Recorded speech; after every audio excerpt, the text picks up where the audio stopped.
All right, top five dumbest fan bases of the 2023 college football season, an annual tradition here on YouTube. Couple of things about this list before we get started. Number one, this list is accurate. Don't argue with me about it. Don't tell me number one should be number three. Don't tell me number three shouldn't be on the list. Don't tell me some other team should be on the list. This list is accurate. It's not up for debate. This list is a fact, okay? I'm a scientist. I study fan bases, online behavior for a living, basically. This list is 100% accurate. Don't argue with me about it. Number two, there's only 4 teams on the list of top 5 dumbest fan bases. There's a couple of reasons why, which I'll get to in a minute, but more importantly, I'm going to leave number 5 up to you, up to y'all, the audience, the viewer. Comment down below after you watch this video, and I tell you what the 4 dumbest fan bases are. You tell me which other fan base should have been on this list. And you can only name one. There's only room for one more. And then I'll make another video in a week or so with the team y'all designated based on the comments as the 5th dumbest fan base in the country. And last but not least, before we get to the list, the reason there's only 4. There are a couple of fan bases. I don't know if I'm going to be able to get through this. I'm starting to laugh already. But there are a couple of fan bases that throughout my time on YouTube, which is just over 9 years now, there's a couple of fan bases that have been on this list every single year. And if I were to do a video called like top 5 dumbest fan bases in the history of YouTube, in other words, over the last 9 years, these 2 teams would be 1 and 2. But neither of these 2 teams are on the list this offseason. And, well, I guess y'all can tell me in the comments why y'all think that is. But Miami, the Miami Hurricanes fan base, traditionally one of the dumbest really one of the dumbest fan bases in all the sports, the Miami Hurricanes. Awfully quiet this offseason. And you're going to say, well, they were terrible last year, Lou. Of course they're quiet. They've been terrible every year since YouTube was invented. They only have one 10-win season since YouTube was invented. They've been in the ACC for, 18 years? Never won it. I mean, they've just been horrible for really the history of the internet, pretty much. Definitely the history of social media. And it's never stopped them before with the constant dribble in the comment section and just the general dumbassery that tends to come out of their mouths. But they have been, to their credit, fairly reasonable this offseason. Very unusual to see from the Miami fan base, but I'm going to give them some credit. They're not on this list, and like I said, this is the first time I've done this list that they're not on it, and they generally are one of the dumbest. Not this year. Shout out to the Hurricane man. And number 2, the Hilljacks, the Voltards, Tennessee man. The Tennessee Vol fan base. Again, in the history of this channel, probably the dumbest fan base. Probably dumber overall than the Miami fans in the history of this channel. The Tennessee fan base doesn't even make the top 5 this year. Not for the same reasons as Miami. Tennessee fans haven't necessarily been quiet, but I kind of thought after the season they had last year, which they didn't win their division, didn't win their conference, didn't make the playoffs, all that kind of stuff. But still, it's the best year Tennessee has had in the history of YouTube, period. You have to go back to the early 2000s to find a season as good or better than the one they had last year. They finally won 10 games for the first time in a lot of people's lifetime. I kind of thought they would be extremely loud, boisterous this offseason. Running around with their chest poked out, talking about how they're going 100-0 and this is the year, and Josh Heupel for Heisman, and just whatever dumb shit you can think of that Tennessee fans would say. But again, I haven't heard a lot of it. I've heard from a lot of Tennessee fans. It's not the same as Miami. Like I said, with Miami, it's just kind of like, where are they? Like, they seem, a lot of them seem to have just disappeared. With Tennessee fans, it's not the case. I still see a lot of Tennessee fans in the comment section. I still see a lot of posts on social media from Tennessee fans. I still get call-ins on the show all the time from Tennessee fans.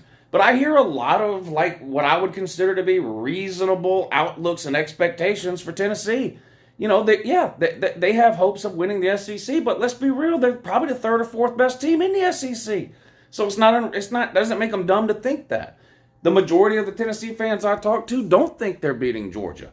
They think they have a chance against Bama, and they've got their fingers crossed that they can pull one off at home against Georgia and maybe get into the SEC title game and maybe even win it. But like I said, those are reasonable kind of dreams to have for this season. It's not potato. Normally they're winning 5 or 6 games a year, but running around all offseason saying, yeah, but we signed some 3-star left tackle, so now we're going 15-0. This is the year, So let's give a little bit of credit where credit is due before we get to the idiots of the college football world. Miami and Tennessee fans, who generally speaking are two of the dumbest groups of people on the planet, neither one of them have any business on this list this year. And I think you got to give them some credit for that. So shout out to Miami fans and shout out to Tennessee fans. Number 4 on the list of dumbest fan bases in the 2023 offseason, Alabama fans. Alabama fans are another fan base that, generally speaking, aren't winning any intellectual awards. But this offseason in particular, they've completely gone off the deep end.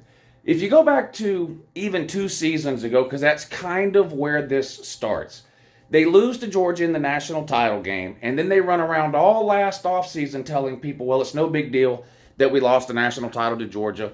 That was Georgia's year, and we were in a rebuilding year. Y'all remember that, right? 2 seasons ago. Rebuilding year. Last year was going to be the year. Well, last year they come out and they were even worse than the year before, right? And same thing, rebuilding year. Now they lose Bryce Young, they lose Will Anderson, they lose Jahmyr Gibbs, the 3 best players on that team. They fire both their coordinators. They dug up a dinosaur to bring in as DC, Kevin Steele, guy's 80 years old, and they brought in a 13-year-old to run the offense, Tommy Rees, from a failed Notre Dame season a year ago. They then brought in the quarterback that helped Tommy Rees fail at Notre Dame, Tyler Buckner. Why? Because the 2 quarterbacks they had, Jalen Simpson, Ty Mildew. Jalen Mildew and Ty Simpson aren't any good. Now, flashback again to last season. Bryce Young gets hurt. Jalen Mildew has to play. It was obvious to anybody with a set of eyes the guy was terrible, right? At first, Alabama fans denied it. No, he's great. He's going to be a mix between Cam Newton and Anthony Richardson. He's going to be the greatest thing ever. Well, that slowly started to fade as reality set in, and then they sort of transitioned to, well, yeah, maybe you're right. Jalen Mildew's not going to be any good, but we got Bart Simpson, Ty Simpson, whatever his name is, so we're fine. No big deal. Then the spring game this year. We get the spring game in, right? Leading up to the spring game, okay? In the week leading up to the spring game, there was a rumor, a report leaked from somebody, somewhere, that Alabama was shopping for quarterbacks in the transfer portal. Alabama fans denied this. That's ridiculous. We've got Mildew and Simpson. We're good to go. We don't need anybody. Tyler Van Dyke in particular was a name that was floated from Miami. The spring game comes on. Everyone watches it, and everyone sees with their own eyes what a lot of people already knew. Jalen Mildew, Ty Simpson, not any good. Less than a week later, Tyler Buckner comes in through the transfer portal. Absolute disaster. Alabama fans all over Tyler Buckner's nuts. Alabama fans have just become accustomed to winning to the point now where they can't recognize mediocrity when they see it. Could Alabama be a really, really good team in 2023? Of course they could. Any team could be real good in a given year. Look at TCU last year. But if you take any other team in America and put them in the same situation with the same circumstances, with the same roster and everything else the same as Alabama, they wouldn't even be a top 10 team. Alabama's going to be in the top 10 because they're Alabama. But these Alabama fans, you can't tell them anything. They're starting to become... there's no way I can compare them to Tennessee fans because the programs have just been so completely different. But the whole next year is the year thing, Alabama fans are mastering that at an alarming rate. An alarming rate. It's constantly next year. I still got Alabama fans running around reminding me that they beat Georgia in the 2017 national title game. That's great. That was 6-7 years ago now. I promise nobody cares. Georgia's won back-to-back national titles. No one cares. No one, literally no one. They're obsessed with Georgia. Georgia dynasty. They're starting to talk about the blue blood thing, which is so sad to see. So sad to see. Because I've been saying this forever. You know who runs around bragging about being a blue blood? Nebraska. Nebraska. Why? They're not any good today. And I used to use Alabama as a counterexample. I used to tell the Southern Cows and the Nebraska fan, I used to tell them, You know who? You don't ever hear Alabama fans talking about being a blue blood. Why? They're good today. Now, every single day in my comment section, I get a comment from an Alabama fan bragging about being a blue blood. Great. Harvard's got 27 national titles. They're not any good today either. Alabama, fourth dumbest fan base in the country. Number 3, the Florida fan. Florida fans have absolutely lost their mind this offseason. I don't know if they... I think what it might be is Florida now has been bad for so long that their fans have forgotten what success looks like. But what success looks like is not what's happening at Florida right now. It's just not. The whole Jalen Rashada disaster with recruiting was just a cherry on the top of what has been an absolute disastrous year and a half or whatever it's been now for Billy Napier. The guy was hired. He had a terrible recruiting class. He goes out, he plays the season. The worst start to SEC play for Florida since the 70s. They started like 1-3 in the SEC or whatever it was. They lose to Kentucky, they lose to Vandy, blown out by Georgia, beaten by Tennessee for only like the second time in 17 years. They get humiliated by in-state rival Florida State. And they make a bowl game and get beat by a Pac-12 Oregon State team. And then we find out that Anthony Richardson is the number 4 pick in the NFL draft. And Florida had this guy, not just with Sunbelt Billy, but with 2 different coaches. And neither one of these coaches could get him to complete a pass. But the NFL takes one look at him and goes, yeah, we'll take him 4th. And Florida fans are running around bragging about that. Just think about it. You're bragging about the fact that the 4th pick in the NFL draft couldn't win a game at Florida. What are you doing? What in the world are you doing? He had more interceptions than touchdowns. What are you doing? Let's pretend you're right and Anthony Richardson is some amazing QB. What does that tell you about Billy Napier? And then you've got the fact that you look at last year's Florida team and the one thing they did good was what? Run the ball. Run the ball. They had a pretty good offensive line, some pretty good running backs, and of course Anthony Richardson, who, like Jalen Mildew, has no problem using his legs. It's from the waist up that's the problem with those two, right? Well, now they're losing 4 of their 5 starters along the offensive line. They got no receivers that scare anybody, and their quarterback situation is the only team in the country who I can think of is worse than Alabama. They've got Jack Legg. They've got the other guy that's in prison for child porn. And then they've got Graham Mertz that they brought in from Wisconsin, who was so bad, couldn't even win 10 games at Wisconsin. Wisconsin wins 10 games in their sleep with quarterbacks, like with wallpaper quarterbacks. And that guy was so bad, he cost Paul Chryst his job. And they're hailing this guy as the next coming. Again, the spring game, absolutely awful. The worst spring game in the country, by far this year, occurred in Gainesville, Florida. And these people are running around like this is the year for them. It's unbelievable. Unbelievable. They're bragging about this year's recruiting class. Florida finished 5th in the SEC in recruiting last cycle. Billy Napier's first cycle. They finished 5th in the SEC in recruiting. That's not good. I mean, it's not good enough. You get out-recruited by Tennessee, LSU, Georgia, and Bama. Those are the 4 teams you got to catch, dummy. That's not unacceptable. You're in the state of Florida, and you were 5th in the SEC last year. Now, they're bragging about this year's recruiting class already. And guess where this year's recruiting class is currently ranked within the SEC? 5th. The class last year wasn't even 10th overall nationally. It's just insane. And if you look at the recruiting results last year where they were 5th in the SEC, you'll notice something. Texas and Oklahoma were both ahead of them. Florida's getting ready to be a middle-of-the-road SEC team. You're going to have Alabama, Georgia, LSU, Texas, Oklahoma, and Tennessee all recruiting ahead of you. You can't tell the Florida fans that. This is the year they're beating Florida State by 100. They're beating Georgia. Billy Napier. They still think that this alone makes them, puts them on this list. They still think Billy Napier is a good coach who knows what he's doing. He doesn't. He's in over his head. These Florida fans are beyond delusional. And now, and this is really the icing on the cake that made me include them on this list. I had no idea about this quarterback, Austin Simmons. I'd never heard of this guy. He's a quarterback in the class of 2025. So he's not anybody that was signed in 2023 that's going to be a freshman this year. He's not anybody that's being recruited for this year's class, which will be freshmen in 2024. No, 2025, 2 years out. The kid is in 10th grade today in high school. And I go to Twitter the other day, and I start seeing where all these Florida fans are talking about this quarterback reclassifying. If you don't know what reclassifying means, if you're in high school and you're scheduled to graduate in, let's say 2025, right? But you bump it up a year and you graduate in 2024, you're reclassifying. You're instead of being a class of 25 kid, you're reclassifying as a class of 24 kid. Maybe you graduate high school early, whatever the case, okay? It's happened a few times. Quinn Ewers is the most notable example. Quinn Ewers left high school after his junior year. Just skipped his senior year of high school. Left high school after his junior year, went to Ohio State, okay? And he was the #1 quarterback in the country. Rode the bench at Ohio State, did nothing, transferred to Texas. Now here we are 2 or 3 years later, and he's just now really starting to get some hype.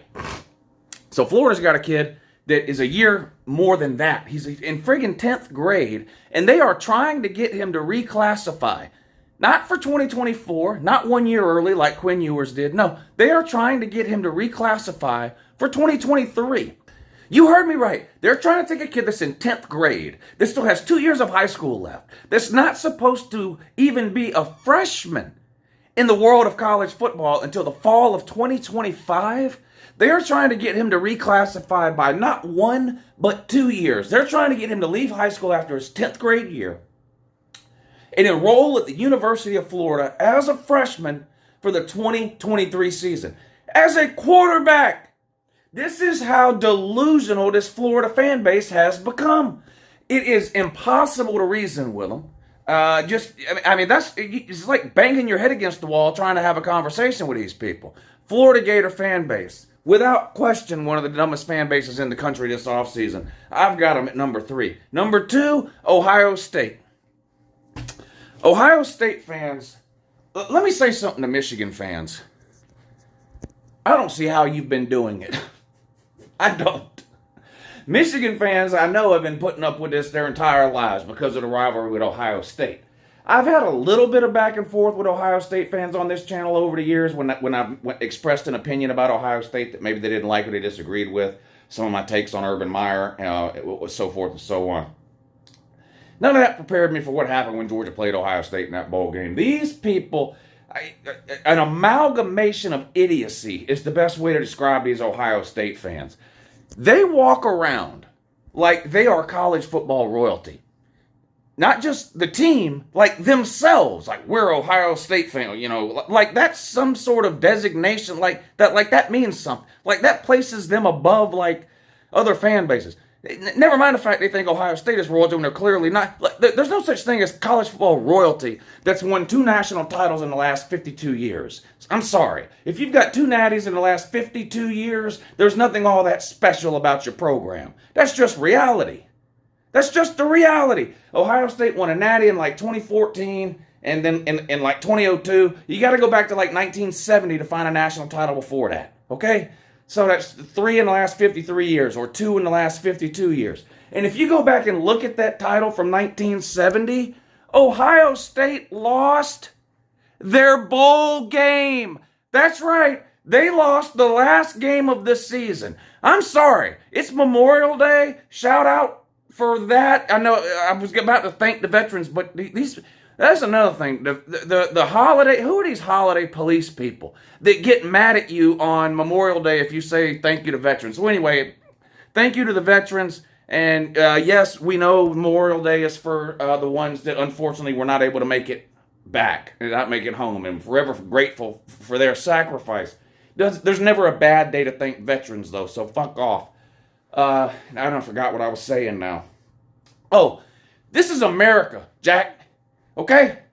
We don't hand out trophies to teams that lose the last game of the year. America's for winners, jackass. You lost your bowl game in 1970, and to make yourself feel better, you rubbed a Kleenex on your pussy and declared yourself national champions. I ain't buying it. So I'm scratching that national title off your list based off that alone. You don't lose the last game of the season and then crown yourself. That ain't how shit works in this country, son. You hear me? So you can scratch that 1970 natty off the list. So you basically got 2 national titles in the last 50, 60, 70 years.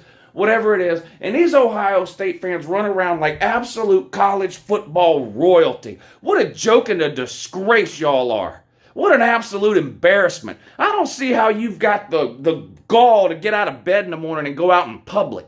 I really don't. Boy, y'all are dumb and stupid too. And also, in addition to that as well. What else? What else? The constant excuse making from the Ohio State fans, that automatically vaults them into the top 5. Has Ohio State ever lost? Let me ask Michigan fans. Has Ohio State ever lost a game where, according to the fans, the other team they played was just better? Because I've never seen it happen.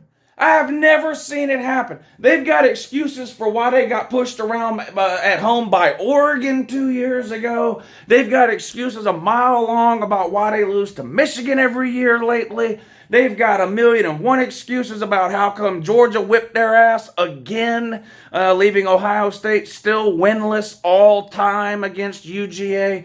They have got an excuse for every single game they lose. Not once have I seen an Ohio State fan show up and say, well, we got whipped today. Well, the better team won. We'll try better next time. No, 1,000,000 excuses. From the weather to injuries, you name it, they've got a built-in excuse ready to go. I think Ohio State fans must be in some secret like Facebook group or some kind of giant messaging or Discord or something. And before kickoff of every game, they are handed out a list of talking points. Okay, if we lose, here's what you say afterwards. And it's never, we got our ass beat. You know, it's never, well, the better team won. No, it's a list of excuses a mile long. You people are so stupid it makes me sick. Who's the number one dumbest fan base in the country? I was torn on this one. Because this group of people, they're not really a fan base of a team. I'm, of course, talking about the Johnny-come-lately, welcome to the party, where you been, you just discovered college football yesterday, pretend Colorado fans, but actual Deion Sanders stans. These are the dumbest people, not just in the world of college football right now, not just in the world of sports right now. These are the second dumbest group of people on planet Earth today. The Deion Sanders fans who think that Colorado's winning 8, 9, 10 games competing for the Pac-12 and all this kind of stuff. By far, the second dumbest group of people on planet Earth. It's unbelievable to me. And you want to give them the benefit of the doubt because it doesn't take you long to realize that these are not college football fans. So you're like, well, no wonder most of the shit they say is totally fucking ridiculous, stupid, and retarded. They're not college football fans, so they know not of what they speak. Woo? I get that. But they're so damn loud and won't shut the fuck up, it makes them stupid in my book. I'm not giving them the benefit of the doubt. These people have clearly not been paying attention to college football over the last decade or longer. I don't know if these are NFL fans who are migrating because of the Deion Sanders thing. I don't know if these are just like casual sports fans in general. And because the Deion Sanders to Colorado deal is getting so much press coverage nationwide that they're being drawn in and sucked in, kind of like how I do with UFC. I've said that people ask me about UFC sometimes, or boxing, or just things like that, combat sports. And I tell them the same thing every time. I say, no, I don't keep up with that stuff. I don't know anything about it. The only time I ever watch it is when a story gets so big, it's everywhere. You can't avoid it. When Conor McGregor was fighting Floyd Mayweather, when Ronda Rousey was on her run in UFC, when there's just these figures within a sport that's become bigger than the sport, at least in terms of the coverage that they're getting.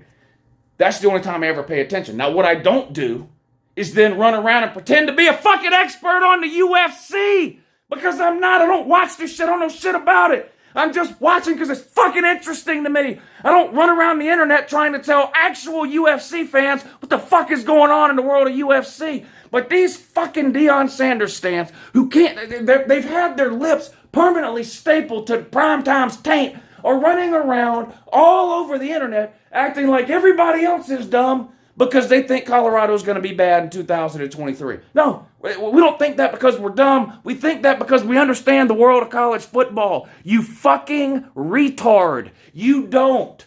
You are not turning the worst program in the Power 5. A team that went 1-11 last year. And even in their one win, they were losing by 20 points in that game. 7 of their 11 losses were by 24 points or more. They were so far behind shitty teams like the Arizona schools and Cal and Stan. They were behind. They were 3 touchdowns worse than the shitty teams in the Pac-12.